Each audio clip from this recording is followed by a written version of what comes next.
ബീഹാർ നിയമസഭാ തെരഞ്ഞെടുപ്പിൽ ഉപമുഖ്യമന്ത്രിയും മന്ത്രിമാരും ഉൾപ്പെടെ 71 പേരുടെ ആദ്യഘട്ട സ്ഥാനാർത്ഥി പട്ടിക പുറത്തിറക്കി BJP. ഹിന്ദുസ്ഥാനി ആവാം മോർച്ച 6 മണ്ഡലങ്ങളിലേക്കുള്ള സ്ഥാനാർത്ഥികളെയും പ്രഖ്യാപിച്ചു. CPIML-ന് RJD രാജ്യസഭാ സീറ്റ് വാഗ്ദാനം ചെയ്തു. ഇതോടെ ആദ്യഘട്ട സ്ഥാനാർത്ഥി പ്രഖ്യാപനം നടത്തിയ CPIML തൊട്ടു പിന്നാലെ പട്ടിക പിൻവലിക്കുകയും ചെയ്തു. 71 പേരുടെ BJP പട്ടികയിൽ 9 പേർ വനിതകൾ.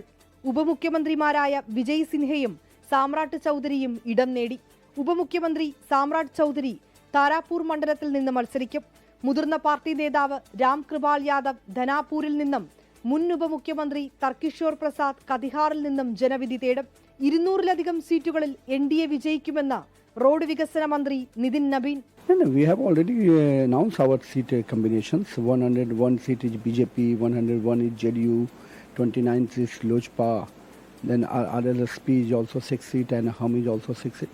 That combination has already been announced by all the party. ബീഹാറിൽ ഇടത് പാർട്ടികൾക്കുള്ള സീറ്റിലും ധാരണയായി.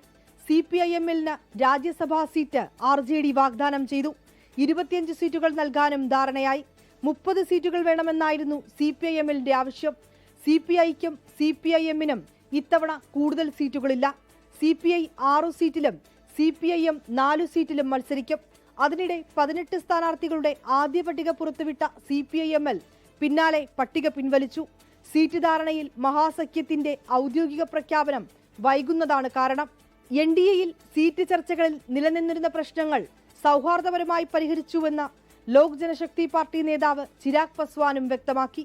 ആദ്യഘട്ട സ്ഥാനാർത്ഥി പ്രഖ്യാപനം നടത്തി പ്രചരണത്തിൽ മേൽക്കൈ നേടാനാണ് BJP-യുടെ നീക്കം. അതേസമയം സീറ്റ് വിഭജന ചർച്ചകൾ പൂർത്തിയാക്കിയെന്ന് പറയുമ്പോഴും മഹാസഖ്യത്തിന്റെ സ്ഥാനാർത്ഥി പ്രഖ്യാപനം നീളുകയാണ്. പട്നയിൽ നിന്ന് ക്യാമറാമാൻ ജിജീന്ദറിനൊപ്പം വിനീത VG 24. ലോകത്തെവിടെയായാലും ഏത് സമയത്തും 24 വാർത്തകളും ഓഗ്മെന്റഡ് റിയാലിറ്റി പാക്കേജുകളും എക്സ്പ്ലെയിനറുകളും വിശദമായി കാണാൻ ഞങ്ങളുടെ YouTube ചാനൽ നിങ്ങൾക്ക് സബ്സ്ക്രൈബ് ചെയ്യാം.